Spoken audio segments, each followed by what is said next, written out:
നമസ്കാരം. മലയാളി വാർത്തയിലേക്ക് സ്വാഗതം. പ്രതിപക്ഷ നേതാവ് വി.ഡി. സതീശൻ രാഹുൽ മാങ്കൂട്ടത്തിനെ കുറിച്ച് നിർണായകമായ ഒരു പ്രസ്താവന നടത്തിയിരിക്കുകയാണ്. നമുക്കറിയാവുന്നതുപോലെ തന്നെ രാഹുൽ മാങ്കൂട്ടത്തിനെതിരെ ചില പരാതികൾ വരുന്നു.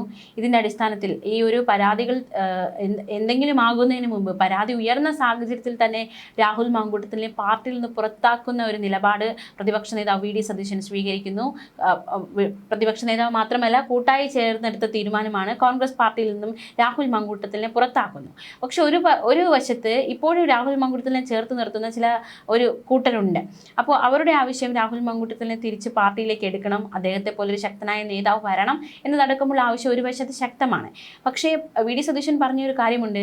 ബോധ്യങ്ങളുടെ അടിസ്ഥാനത്തിലാണ് ഈ ഒരു നിലപാട് സ്വീകരിച്ചത്. രാഹുൽ മാങ്കൂട്ടത്തിനെ പാർട്ടിയിൽ നിന്ന് പുറത്താക്കിയിട്ടുണ്ടെങ്കിൽ അത് ബോധ്യങ്ങളുടെ അടിസ്ഥാനത്തിലാണ്. അറബിക്കടൽ ഇരമ്പി വന്നാലും ആൾക്കൂട്ടം ഇരമ്പി വന്നാലും ആ ഒരു നിലപാടിൽ നിന്ന് യാതൊരു മാറ്റവും ഉണ്ടാകില്ല. എടുത്ത നിലപാട് അങ്ങനെ തന്നെയാണ്, അതിൽ യാതൊരു മാറ്റവും ഉണ്ടാകില്ല എന്ന് ആവർത്തിച്ച് പറഞ്ഞിരുന്നു പ്രതിപക്ഷ നേതാവ് വി.ഡി. സതീശൻ. പക്ഷെ പിന്നീട് ഇങ്ങോട്ട് വന്നപ്പോൾ അദ്ദേഹത്തിൻ്റെ നിലപാടുകളിൽ ചില മാറ്റങ്ങൾ വരുന്ന കാഴ്ച നമ്മൾ കണ്ടതാണ്. പ്രത്യേകിച്ച് രാഹുൽ മാങ്കൂട്ടത്തിനെ കണ്ട് സംസാരിച്ചാൽ എന്താണ് പ്രശ്നം? വി.കെ. ശ്രീകണ്ഠൻ എം.പിയുമായി രാഹുൽ മാങ്കൂട്ടത്തിൽ കൂടിക്കാഴ്ച നടത്തുന്നു, ചർച്ച നടത്തുന്നു. ഇതിന് പിന്നാലെ വി.ഡി. സതീശൻ ചോദിച്ചത്, അത്തരത്തിൽ അവർ ചർച്ച നടത്തിയെങ്കിൽ, കൂടിക്കാഴ്ച നടത്തിയെങ്കിൽ എന്താണ് പ്രശ്നം? രാഹുലിനോട് സംസാരിക്കരുതെന്നുണ്ടോ?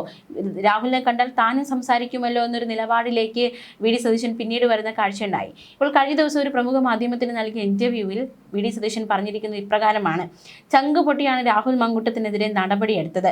അയാൾ നിരപരാധിത്വം തെളിയിച്ച് തിരിച്ചു വരികയാണെങ്കിൽ തീർച്ചയായിട്ടും പാർട്ടിയിലേക്ക് തിരിച്ചെടുക്കുമെന്നാണ് പ്രതിപക്ഷ നേതാവ് വി.ഡി. സതീശൻ വ്യക്തമാക്കിയിരിക്കുന്നത്. തീർച്ചയായിട്ടും നിരപരാധിത്വം തെളിയിച്ച് തിരിച്ചു വരികയാണെങ്കിൽ പാർട്ടിയിലേക്ക് തിരിച്ചെടുക്കുമെന്ന വി.ഡി. സതീശൻ്റെ വാക്കുകൾ അത് രാഹുലിനെ വീണ്ടും പാർട്ടിയിലേക്ക് തിരിച്ചു വരാനുള്ള വഴിയൊരുങ്ങുകയാണ് എന്നതിൻ്റെ ഏറ്റവും വലിയ സൂചനയായി മാറിയിരിക്കുകയാണ്. എന്തായാലും നിരപരാധിത്വം തെളിയിക്കാനാകുമോ എന്ന ചോദ്യം ബാക്കി നിൽക്കെ പാർട്ടിയിലേക്ക് എന്തായാലും നിരപരാധിത്വം തെളിയിച്ചു കഴിഞ്ഞാൽ വരാനുള്ള അവസരമുണ്ട് എന്ന ഒരു സാധ്യത മുന്നിൽ കിടക്കുകയാണ്. കോൺഗ്രസിൽ കരുത്തരായ ഒരു രണ്ടാം നേതൃനിരയെ വളർത്തിയെടുത്ത വ്യക്തികളിൽ ഒരാളാണ് താനെന്ന് വി.ഡി. സതീശൻ പറഞ്ഞു. മാത്രമല്ല, തന്നെ ഏറ്റവും കൂടുതൽ വിഷമിപ്പിച്ചത് രാഹുലിനെതിരെ എടുത്ത ആ തീരുമാനമാണ്. തൻ്റെ സഹപ്രവർത്തകരിൽ ഒരാളാണ് വളരെ ഹൃദയവേദനയോടെ ചങ്ക് പൊട്ടിയാണ് താൻ രാഹുൽ മാങ്കൂട്ടത്തിനെതിരെയായ ആ നടപടി സ്വീകരിച്ചത്. താൻ മാത്രമല്ല, എല്ലാവരും കൂട്ടായി എടുത്ത തീരുമാനമാണ്. അപ്പോൾ വളരെ വേദനയോടെ തന്നെയാണ് ആ ഒരു തീരുമാനം എടുത്തത്, രാഹുലിനെ പാർട്ടിയിൽ നിന്ന് പുറത്താക്കുക എന്നത്. വളരെ കഴിവുള്ള ഒരു നേതാവാണ്, മാത്രമല്ല വളരെ ആർജവമുള്ള ഒരു നേതാവാണ്.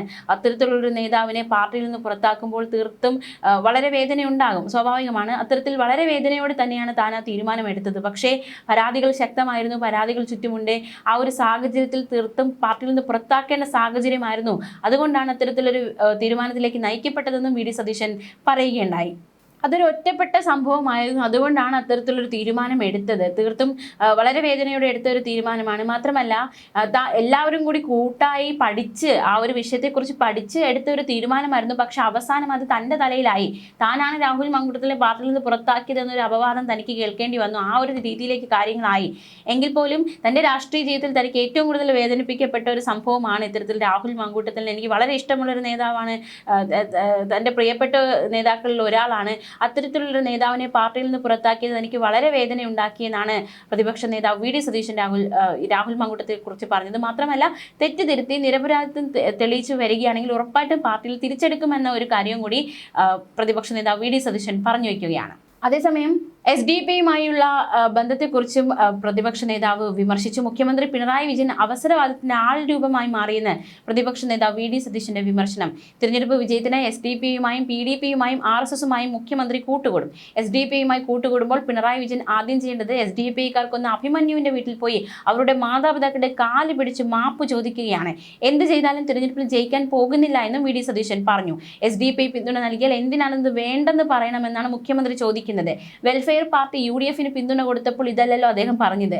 UDF-ന് പിന്തുണ കൊടുത്തപ്പോൾ വെൽഫെയർ പാർട്ടി ഭയങ്കര വർഗീയവാദികളാണ്, ഭയങ്കര പ്രശ്നമാണ്, മതരാഷ്ട്രീയവാദികളാണ്. 40 കൊല്ലം അവരെ തോളത്ത് വെച്ച് കൊണ്ട് നടന്നതിന് ശേഷം അപ്പോൾ മതേതരവാദികളും ഞങ്ങൾക്ക് പിന്തുണ കൊടുത്തപ്പോൾ വർഗീയവാദികളുമാക്കി മാറ്റി. SDP-യുടെ പിന്തുണ വേണ്ടെന്ന് UDF പറഞ്ഞിട്ടുണ്ടെന്നും പ്രതിപക്ഷ നേതാവ് വ്യക്തമാക്കി. മാത്രമല്ല, SDP LDF-നെ കുറിച്ച് വിമർശിച്ച് രാഹുൽ മാങ്കൂട്ടത്തിലും രംഗത്ത് വന്നിരിക്കുകയാണ്. എന്താണ് രാഹുൽ പറഞ്ഞതെന്ന് കൂടി നമുക്ക് നോക്കാം. രാഹുലിന്റെ വാക്കുകൾ ഇപ്രകാരമാണ്: ഇടുക്കിയിലെ വട്ടവട എന്ന സ്ഥലം നിങ്ങളുടെ ഓർമ്മയിലുണ്ടോ? അവിടെ ഭൂപതി എന്ന സാധു സ്ത്രീയെ നിങ്ങൾ ഓർക്കുന്നുണ്ടോ? അവരെ നിങ്ങൾ മറന്നാലും ഞാൻ പെറ്റ മകനെ എന്ന അവരുടെ അലർച്ച നിങ്ങൾ മറക്കാനിടയില്ല. മഹാരാജാസിൽ SFI പ്രവർത്തകനായ അഭിമന്യുവിന്റെ അമ്മ, ആ അമ്മ ഇത്തവണ തിരഞ്ഞെടുപ്പിലും ക്യൂ നിന്ന് വോട്ട് ചെയ്യും. ആ വോട്ട് ഇടതുപക്ഷത്തിനാണെന്ന കാര്യത്തിൽ സംശയമില്ല. പക്ഷെ ഇത്തവണ ആ അമ്മ വോട്ട് ചെയ്യുമ്പോൾ തെല്ലും കുറ്റബോധത്തോടെ ആയിരിക്കും ഇപ്രാവശ്യം വോട്ട് ചെയ്യുക ആ അമ്മ. അഭിമന്യുവിനെയൊക്കെ നിങ്ങൾ എന്നെ മറന്നുപോയി. മഹാരാജാസിൽ SFI പ്രവർത്തകനായിരുന്ന അഭിമന്യു SDPI പ്രവർത്തകരാലാണ് കൊല്ലപ്പെട്ടത്. വർഗീയത തുലയട്ടെ എന്ന് അന്ന് ചുമരുകളിൽ എഴുതി വെച്ച സംഭവമൊക്കെ പലരും മറന്നുപോയേക്കാം. അങ്ങനെ പല പല കാര്യങ്ങൾ നിങ്ങൾ മറന്നിട്ടുണ്ടാകാം. ആ മറന്നതിന് ശേഷം നിങ്ങളിപ്പോൾ നേമം മുതൽ വേങ്ങര വരെയും മങ്കട മുതൽ മഞ്ചേശ്വരം വരെയും തിരഞ്ഞെടുപ്പ് ധാരണ SDPIയുമായി ഉണ്ടാക്കിയിരിക്കുകയാണ്. SDPIയുമായി ധാരണ ഉണ്ടാക്കുമ്പോഴും നിങ്ങൾ എന്തൊക്കെ മറന്നാലും വർഗീയത തുലയട്ടെ എന്നെഴുതിയ ആ വാചകങ്ങൾ ആരും മറക്കില്ല. വർഗീയത തുലയട്ടെ എന്ന മുദ്രാവാക്യങ്ങൾക്കുമേൽ വെള്ളയടിച്ച് ഞാൻ പെറ്റ മകനെ മാപ്പെന്ന് എഴുതി വച്ചതിന് ശേഷം മാത്രമേ നിങ്ങൾ വോട്ട് പിടിക്കാൻ പോകാവൂ എന്നാണ് രാഹുൽ മങ്കൂട്ടത്തിൽ പറയുന്നത്. ഈ ഒരു അഭ്യർത്ഥനയാണ് എനിക്ക് CPI നേതാക്കളോട് പറയാനുള്ളത്. അഭിമന്യു കൊല്ലപ്പെട്ട വർഷം 2 തികയുന്നതിന് മുൻപ് അഭിമന്യു കൊലക്കേസിലെ 4ാം പ്രതിയായ അമാൻ ഫറൂഖ് എന്ന SDPI പ്രവർത്തകന്റെ പഞ്ചായത്തായ കോട്ടാങ്കുലയിൽ തന്നെ CPIയും SDPIയുമായി ചേർന്ന് പഞ്ചായത്ത് ഭരിച്ചു. മാത്രമല്ല കേരളം മുഴുവൻ SDPIയുമായി സഖ്യവുമായി മുന്നോട്ട് കൊണ്ടുപോകുന്നതിൽ മനസാക്ഷി കുത്തില്ല നിങ്ങൾക്ക്. ആ മനസാക്ഷി കുത്ത് മറയ്ക്കാൻ ശ്രീ വിജയൻ പറഞ്ഞത് പാലക്കാട് നിങ്ങൾ, അതായത് കോൺഗ്രസ്സുകാർ ഇത്തരത്തിൽ SDPIയുമായി സഖ്യം ഉണ്ടാക്കിയിട്ടുണ്ടല്ലോ എന്നാണ്. പാലക്കാടിനെ പറ്റി പറയുമ്പോൾ പാലക്കാട് ഏറ്റവും വലിയ ഭൂരിപക്ഷത്തിൽ വിജയിച്ച വ്യക്തിയാണ് താൻ. അവിടുത്തെ ഉപതെരഞ്ഞെടുപ്പിൽ വളരെയധികം വലിയ ഭൂരിപക്ഷത്തോടെയാണ് താൻ അവിടെ വലിയ വിജയം നേടിയത്. ശ്രീ വിജയനെ പിന്തുണയ്ക്കുന്ന സേനയോട് എനിക്ക് ഒന്നേ പറയാനുള്ളൂ, SDPIയുടെ വോട്ട് എനിക്ക് വേണമെന്ന് പറയുന്ന ഒരൊറ്റ വീഡിയോയോ ഏതെങ്കിലും ഒരു ബൈറ്റോ ഡിജിറ്റൽ തെളിവോ ഫിസിക്കൽ തെളിവോ എന്തെങ്കിലും ഹാജരാക്കാൻ ഞാൻ നിങ്ങളെ വെല്ലുവിളിക്കുകയാണ്. അങ്ങനെ ഒന്ന് നിങ്ങൾക്ക് കാണിച്ചു തരാൻ സാധിക്കുമോ എന്നാണ് രാഹുൽ മങ്കൂട്ടത്തിലെ ചോദ്യം. ശിവൻകുട്ടിയെക്കുറിച്ച് വിമർശിക്കുന്നുണ്ട് രാഹുൽ മങ്കൂട്ടത്തിൽ. ശിവൻകുട്ടി SDPIയെ കുറിച്ച് പറയുന്ന ഒരു വാക്കുകളുണ്ട്, അതിനെ എടുത്തു കാണിച്ച് രാഹുൽ മങ്കൂട്ടത്തിൽ വിമർശിക്കുന്നുണ്ട്. ശിവൻകുട്ടിയെക്കുറിച്ച് SDPI നേതാക്കൾ പറയുന്നത് ശിവൻകുട്ടി വോട്ട് ചോദിച്ചു എന്നാണ്, SDPIയോട് വോട്ട് വേണമെന്ന് ആവശ്യപ്പെട്ടു എന്നാണ്. പാലക്കാടുള്ള ഏതെങ്കിലും ഒരു SDPI നേതാവിനോട് ഞാൻ അവരോട് വോട്ട് ചോദിച്ചതിന് എന്തെങ്കിലും തരത്തിലുള്ള തെളിവ് നിരത്താൻ സാധിക്കുമോ എന്ന് ചോദിച്ചു നോക്ക്. എന്നോട് വോട്ട് വേണമെന്ന് ചോദിച്ചപ്പോൾ, അതായത് SDPIയുടെ വോട്ട് വേണമോ എന്ന ചോദ്യം ചോദിച്ചപ്പോൾ താൻ നൽകിയ മറുപടി ഇപ്രകാരമായിരുന്നു: SDPI എന്നല്ല, വർഗീയമായി ചിന്തിക്കുന്ന ആരുടെയും വോട്ട് തനിക്ക് ആവശ്യമില്ല. ആ ഒരു തൻ്റെ നിലപാടിന് കിട്ടിയ ഒരു അംഗീകാരം കൂടിയാണ് പാലക്കാട് തനിക്ക് ഇത്രയും വലിയൊരു വിജയം നേടാൻ സാധിച്ചതെന്നും രാഹുൽ മങ്കൂട്ടത്തിൽ ചൂണ്ടിക്കാട്ടിക്കുന്നു. ഇത്രയും വലിയ ഭൂരിപക്ഷത്തോടെ വിജയിച്ചതിന് പിന്നിൽ ആ ഒരു നിലപാടിൻ്റെ ഒരു ശക്തി കൂടി ഉണ്ടെന്നും രാഹുൽ മങ്കൂട്ടത്തിൽ വ്യക്തമാക്കുന്നുണ്ട്. മറിച്ച് ശിവൻകുട്ടി പറഞ്ഞത് വോട്ട് അഭ്യർത്ഥിക്കുമ്പോൾ ഇന്ന വ്യക്തികൾ മാത്രം വോട്ട് ചെയ്താൽ മതി, അല്ലെങ്കിൽ ഇന്ന വ്യക്തികളുടെ വോട്ട് ഞങ്ങൾക്ക് വേണ്ട എന്ന് നമുക്ക് ഒരിക്കലും പറയാൻ പറ്റില്ലല്ലോ എന്നായിരുന്നു ശിവൻകുട്ടി പറഞ്ഞത്. പക്ഷേ ഞങ്ങൾക്ക്, അതായത് കോൺഗ്രസിന് പറയാൻ കഴിയും വർഗീയമായി ചിന്തിക്കുന്ന ഒരാളുടെയും വോട്ട് ഞങ്ങൾക്ക് വേണ്ടെന്ന്. ശിവൻകുട്ടി മാത്രമല്ല, SDPI വോട്ടിനോട് ഇത്തരത്തിൽ ഒരു ആഭിമുഖ്യമുള്ള അല്ലെങ്കിൽ ഒരു തൊട്ടുകൂടായ്മയുള്ളത് ശിവൻകുട്ടിക്ക് മാത്രമല്ല.